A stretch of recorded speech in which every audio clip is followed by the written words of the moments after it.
कुछ 2-4-8 दिन से सोशल मीडिया के ज़रिए और प्रिंट मीडिया के ज़रिए ये बात की इत्तलात मिल रही थी कि ख्वाजा बिलाल अहमद को गोशा महल की सीट ना मिलने की बुनियाद पर ख्वाजा बिलाल अहमद मजलिस इत्तेहादुल मुस्लिमीन से दस्तबरदारी की जो है गौर व फिक्र में है। इस बात की इत्तलात सोशल मीडिया पर गश्त कर रही थी।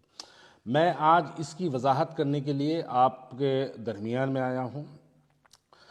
मैं सबसे पहले गोशा महल की टिकट का दावेदार यकीनन था, और आज मैं जब मजलिस इत्तेहादुल मुस्लिमीन से दस्तबरदारी इख्तियार कर रहा हूँ तो उसकी सबसे बड़ी वजह यह है कि क्यों सदर मजलिस बैरिस्टर असदुद्दीन ओवैसी साहब क्यों नहीं गोशा महल से अपना उम्मीदवार खड़ा करते। अब इसके ऊपर ये एक ऐसी टॉपिक है जिसके ऊपर बहुत कुछ बोला जा सकता, बहुत कुछ सुना जा सकता, और हर एक की अपनी अपनी एक अलग अलग थॉट है। लेकिन मैं आज इस बात को यहाँ पर क्लियर कभी करना चाहता हूँ कि गोशा महल के अंदर, गोशा महल असेंबली कॉन्स्टिट्यूंसी के अंदर टोटल वहाँ पर मुसलमानों की तादाद 79,000 यानी करीब 80,000 की लिस्ट अक्टूबर के महीने में जारी की गई थी। अभी फाइनल लिस्ट इलेक्शन से 2-8 दिन पे 10 दिन पहले कुछ जो है आएगी, जिसके अंदर कुछ बढ़ेंगे या फिर कुछ कम होंगे। तो चलिए मान के चलते हैं कि 80,000 मुसलमानों की तादाद, हम इसको मान के चलते हैं 80,000 की तादाद वाला वो कॉन्स्टिट्यूंसी है। दूसरी बात मैं यहाँ पर यह भी वाजे कर देना चाहता हूँ कि अगर हम माजी में हमारे इंतखाबात को अगर देखेंगे तो मलकपेट जो कॉन्स्टिट्यूंसी है, जहाँ से अहमद बिन अब्दुल्ला बलाला जब पहली मरतबा 2009 में वहाँ से कामयाब हुए थे, वो सिर्फ़ और सिर्फ वो 30,000 वोट लेके कामयाब हुए थे। बाइकल्ला से वारिस पठान जो पहली मरतबा 2014 के इंतखाबात में कामयाब हुए थे, 25,000 वोट लेके एमएलए बन गए थे। बलाला साहब मैं समझता हूँ 30,800 कुछ वोट थे, वो लेके जो है वो एमएलए बन गए थे। जो कॉन्स्टिट्यूंसी में 80,000 मुसलमान हमारे हैं, उस 80,000 मुसलमानों की कॉन्स्टिट्यूंसी में हम अपना कैंडिडेट क्यों नहीं खड़ा करते। यहाँ पर मैं पूछना ये चाहता हूँ, मजलिस इत्तेहादुल मुस्लिमीन की फाइनल लिस्ट आ चुकी है। मजलिस इत्तेहादुल मुस्लिमीन जुबली हिल्स से भी जो है अपना एक उम्मीदवार खड़ा करी है, राजेंद्र नगर से भी एक अपना उम्मीदवार खड़ा करी है। क्या हैदराबाद के मुसलमानों को इस बार ये बात को समझना ज़रूरी है कि हमको अजहरुद्दीन को हराना ज़रूरी है या राजा सिंह मलून को हराना ज़रूरी है? इस बात का जवाब आपको नहीं मिलेगा, लेकिन इसका जवाब आपको यकीनन मिलेगा। हिकमत अमली समझो कुल मजलिस इत्तेहादुल मुस्लिमीन की हिकमत अमली के नाम पे मुसलमानों के जज्बात से जो है हमेशा खेला जाता है। जहाँ पर 2009 का जो स्टाइल था मलकपेट पे, जिस अंदाज में मलकपेट कॉन्स्टिट्यूंसी पे मजलिस इत्तेहादुल मुस्लिमीन ने अपना कब्जा गाड़ा, अपनी हुकूमत वहाँ पर जो कायम की, जो अब तक भी कंटिन्यू चल रही है, क्या हम उस अंदाज में गोशा महल नहीं लड़ सकते थे? इसका जवाब आपको नहीं मिलेगा, कोई भी इसका जवाब नहीं देगा। वो मलून दिन बर दिन सरकार की शान में गुस्ताखी करता है, हम मुसलमानों के दिलों को ठेस पहुंचाने वाले बयानात देता है, और मेरी जमात कुल हिंद मजलिस इत्तेहादुल मुस्लिमीन के पास ऐसा कोई प्लान, ऐसा कोई मंसूबा नहीं है कि उस मलून को हराया जाए। क्योंकि ये तमाम लोग जानते हैं कि मैं कांग्रेस से जब मजलिस इत्तेहादुल मुस्लिमीन में दोबारा शमूलियत इख्तियार किया था, जब बैरिस्टर असदुद्दीन ओवैसी साहब ने ये बात को हमको कहा था कि आइए भारतीय जनता पार्टी को हराने के लिए आप हमारा साथ दीजिए। शायद लोगों को याद नहीं है, लेकिन हैदराबाद के लोगों का हाफिज़ा भी बड़ा कमज़ोर होता है। उस वक्त भारतीय जनता पार्टी एक बहुत बड़े पैमाने पर म्युनिसिपल इलेक्शंस के अंदर जो है वो काम कर रही थी, जिसके नतायज भी आपके सामने हैं। उनके पास 40 से ज़्यादा कॉरपोरेटर्स उनके कामयाब हुए। उस वजह से हमने भारतीय जनता पार्टी के बढ़ते हुए अज़ाइम को रोकने के लिए हमने यकीनन मजलिस इत्तेहादुल मुस्लिमीन का साथ दिया। अब यहाँ पर सवाल ये पैदा होता है कि आप बिहार जाकर वहाँ पर 100 सीटें लड़ाते हैं, जहाँ पर आपकी कोई शाख नहीं है। गोशा महल में आपके 2 कॉरपोरेटर, जहाँ पर आपकी कोई शाख नहीं है। उत्तर प्रदेश जाके आप वहाँ पर 100 से ज़्यादा सीटें लड़ाते हैं।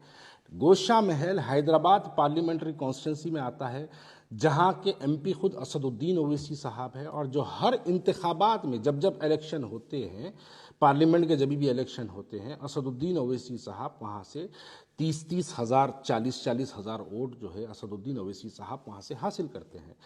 क्या मजलिस इत्तेहादुल मुस्लिमीन जहाँ पर 40,000 वोट हासिल करती है, जहाँ पर उनके 2 कॉरपोरेटर मौजूद है, जहाँ पर उनके इफ्तदाई के सदर मोहतमदीन मौजूद है, जहाँ पर उनकी एक बड़ी तादाद में जहाँ पर जो है उनके एक 80,000 से ज़्यादा मुसलमान वोटर्स जहाँ पर मौजूद है, क्या मुसलमान वहाँ पर अपना कैंडिडेट मजलिस इत्तेहादुल मुस्लिमीन नहीं खड़ाती? इसका जवाब आपको दूसरी जानिब से ये मिलेगा, ये कहेंगे कि नहीं, हिकमत अमली समझो, हम टीआरएस या कांग्रेस की तायद में अपने कैंडिडेट का ऐलान करते हैं। हमने माजी में भी देख लिया कि आपने इससे पहले मुकेश गौड़ की तायद की, वो भी हार गया। इससे पहले आपने टीआरएस की तायद की, वो भी हार गया। इस मरतबा बीआरएस की तायद करेंगे, वो भी हारेगा। आपके पास कोई मंसूबा नहीं है। क्यों? ऐसी क्या बात है जो राजा सिंह को जो है आप इतनी शिद्दत से मोहब्बत करते हैं कि उसको आप बार बार कामयाब कराना चाहते हैं? अब मैं वाज़े तौर पे कह दूं, आने वाले पार्लियामेंट इलेक्शन में आप देख लीजिए, उस मलून को भारतीय जनता पार्टी का कैंडिडेट बनाया जाएगा पार्लियामेंट इलेक्शंस के लिए हैदराबाद के। जैसे ही वो कैंडिडेट बनेगा, ये तमाम जितनी शिकायतें हैं आपके मेरे जैसे लोगों को, जितने भी लोगों को जो है नाराज़गियाँ हैं, ये तमाम नाराज़गियों को बुलाया जाएगा और फौरी इस मलून को ला के आपके सामने खड़ा कर दिया जाएगा। हैदराबाद के मुसलमान जज्बाती नारे लगाते हुए निकलेंगे अपने मकानों से, भारी अक्सरियत से मजलिस इत्तेहादुल मुस्लिमीन को कामयाब कर दी। इस वजह से मजलिस इत्तेहादुल मुस्लिमीन हमेशा एक ऐसे फ़िरका परस्त चेहरे को हैदराबाद के अंदर सियासी तौर पर ज़िंदा रखती है। आप अगर उसकी तारीख देखेंगे तो वो बदमबाल रेड्डी की शक्ल में कभी ज़िंदा रहा, कभी आले नरेंद्र की शक्ल में ज़िंदा रहा, कभी इस मलून की शक्ल में ज़िंदा रहा, कभी बंडारू दत्तात्रेय की शक्ल में ज़िंदा रहा, कभी किशन रेड्डी की शक्ल में जिंदा रहा। तो ये हमेशा इस तरीके से मजलिस इत्तेहादुल मुस्लिमीन एक अपने फ़िरका परस्त चेहरे को जिंदा रखती है। अरे हमने बाइकल्ला के अंदर, महाराष्ट्र के जब इलेक्शन हुए, बाइकल्ला के अंदर 25,000 वोट लेके हैदराबाद, 25,000 वोट लेके बाइकल्ला से वारिस पठान वहाँ से जो है एमएलए मुंतखब हो गया। मलकपेट को जब आप देखेंगे, मलकपेट के अंदर 30,000 वोट लेके अहमद बिन अब्दुल्ला बलाला पहली मरतबा एमएलए बन गए। जाहिर सी बात है, बनने के बाद अपनी कारकर्दगी करेंगे, वहाँ पर मुसलमानों के वोटों की तादाद बढ़ाने का काम करेंगे। अरे हम लड़ेंगे ही नहीं तो हम जीतेंगे कहीं को? फिर वो काशीराम का नारा कहाँ गया बैरिस्टर असदुद्दीन अवैसी साहब के, पहली बार लड़ेंगे, दूसरी बार हराएंगे, तीसरी बार जीतेंगे? वो नारा क्या सिर्फ बिहार, उत्तर प्रदेश और महाराष्ट्र के लिए है? क्या वो नारा इनके लिए, गोशा महल के लिए नहीं बनता? ये बातें समझ के बाहर है। जब हम ऐसी सवाल करते हैं तो फौरी अब आगे मुनाफिकत का नारा लग जाता, फ़ौरन आगे लोग कहते हैं कि भाग गया, अब जमात छोड़ दिया, टिकट नहीं मिली। अरे मेरे को टिकट मिलो ना मिलो, अगर टिकट की मुझे ख्वाहिश होती तो मैं बैरिस्टर असदुद्दीन अवैसी से याखुतपुरा पूछता। अगर मेरे को एमएलए बनने की ख्वाहिश होती तो मैं बैरिस्टर असदुद्दीन अवैसी से चंद्रान गुप्ता पूछता। अगर मुझे एमएलए बनने की ख्वाहिश होती तो मैं बैरिस्टर असदुद्दीन से चार मीनार पूछता। मैं क्यों बैरिस्टर असदुद्दीन अवैसी साहब से मैंने क्यों गोशा महल पूछा? मैंने उनसे गोशा महल इसलिए पूछा कि उस मलून को उसकी भाषा में, उसकी ज़बान में जिस तरीके से आप, वो हमारे दिलों को तकलीफ पहुंचाता है। सियासी जमहूरियत है, जमहूरियत में हमको मौका मिलता है, मौके के तहत हम जाके उसको उसकी भाषा में ज़बान देते और मुसलमानों के इत्तेहाद का मुजाहरा करके हम उसको बता के आते। लेकिन नहीं, उसको सियासी तौर पे ज़िंदा रखना है, इस वास्ते वहाँ पर उसको कामयाब होने के लिए फ्री वक्त दिया जाता है। 3 इलेक्शन में उसको फ्री वक्त दिया था। आप सवाल करिए बैरिस्टर असदुद्दीन अवैसी साहब के पास कि क्या मनसूबा है बैरिस्टर असदुद्दीन अवैसी साहब के पास राजा सिंह को जो है गोशा महल से रोकने के लिए? कोई जवाब नहीं मिलेगा आपको उसका। अरे ठीक है, आपको अगर ख्वाजा बिलाल का चेहरा पसंद नहीं है, आपको ख्वाजा बिलाल का अगर जो है ज़ुबान पसंद नहीं है, माजी में ख्वाजा बिलाल ने बहुत सारे मजलिस इत्तेहादुल मुस्लिमीन के खिलाफ बयानात दिए हैं, अगर इस बुनियाद पे ख्वाजा बिलाल आपको पसंद नहीं है तो आपके पास जो पसंदीदा चेहरे बहुत से हैं जिनके चेहरों को देख के आप मुस्कुराते हैं, उसमें से कोई एक चेहरे को लेके आके गोशा महल दे देना था। वो मुसलमान को खड़ा करना था वहाँ पर, आप मुसलमान को वहाँ पे खड़ा करके आप उसकी तायद करना था। बीआरएस के जो आपके जो ताल्लुकात है, उस ताल्लुकात की बुनियाद पे बीआरएस से आप एक अच्छे से हिंदू कैंडिडेट को लाना था और उसको बोलना था कि तुम मुस्लिम बस्तियों में इंटर मत हो, हिंदू बस्तियों में जाओ, काम करो, उनके वोटों को आप पोलराइज कराना था, जैसा आप करते हैं, जैसा आप फेरोज खान के लिए करते हैं, जैसा नामपल्ली के लिए आप करते हैं, जैसा मलकपेट के लिए आप करते हैं, जैसे याकूतपुरे के अंदर हिंदू वोटों को बाइफिकेट करने के लिए आप काम करते हैं, वैसे ही लेके जाके राजा सिंह के खिलाफ में आप टीआरएस से एक हिंदू कैंडिडेट को वहाँ पर डलाना था और केटीआर जो आपके मामू भांजे जो भी है, आप उनके जरिए उसको इंस्ट्रक्शंस पास करना था कि मुस्लिम बस्तियों में काम नहीं करना, मुसलमानों की 80% है, तुम जाओ हिंदू बस्तियों में काम करो। असदुद्दीन अवैसी साहब निकल के अगर गोशा महल में मुसलमान बस्तियों में 80,000 वोटरों के दरमियान में अगर फिर के असदुद्दीन अवैसी साहब पैदल दौरे कर करके अगर मुसलमानों को वहाँ पे जो है बेदार करते, 80,000 में अगर 55,000 भी मुसलमान अगर निकल के अगर मुस्लिम कैंडिडेट को वोट दे दिया तो मैं ये सवाल हैदराबाद की आवाम के लिए छोड़ता हूं, क्या ये मलून हारता नहीं सकता था?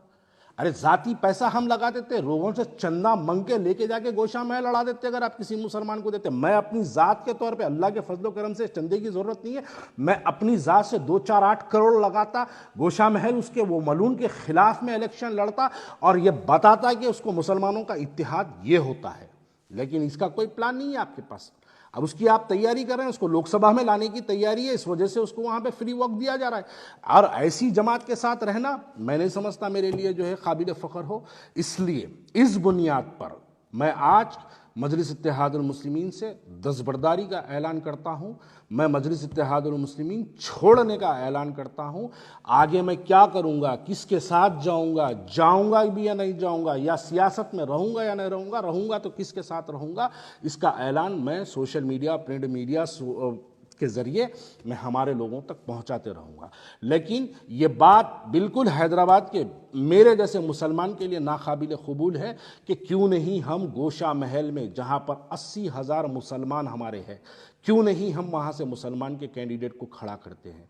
क्यों नहीं हम बीआरएस का इस्तेमाल करके, टीआरएस का इस्तेमाल करके हम क्यों नहीं वहां पर जो है हिंदू वोटों के अंदर जो है हम बाइफिकेट करने का काम करते और मुसलमानों में इत्तेहाद का नारा लगा के हम मुसलमानों को घरों से निकालते और इस मलून के खिलाफ मुसलमान एक तौर पर, मैं समझता हूं अगर हम मुसलमानों के अंदर अगर निकल के अगर जो है हम पैदल दौरे करते, उनके छोटे छोटे ग्रुप मिसिंग करते, तो घरों से चुमटियों की तरह मुसलमान निकल कर जो है पोलिंग के दिन अपने वोटों का मुजाहरा करते और ये मलून हारता। आप देखिए कोई पॉलिसी नहीं है मजलिस इत्तेहादुल मुस्लिमीन के पास। एक पॉलिसी बता दीजिए कि राजा सिंह को, मलून को हराने की एक पॉलिसी बता दीजिए।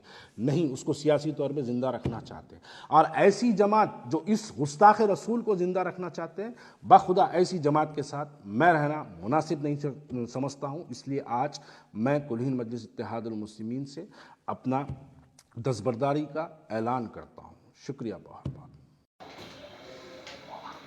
नीचे वाले रेडी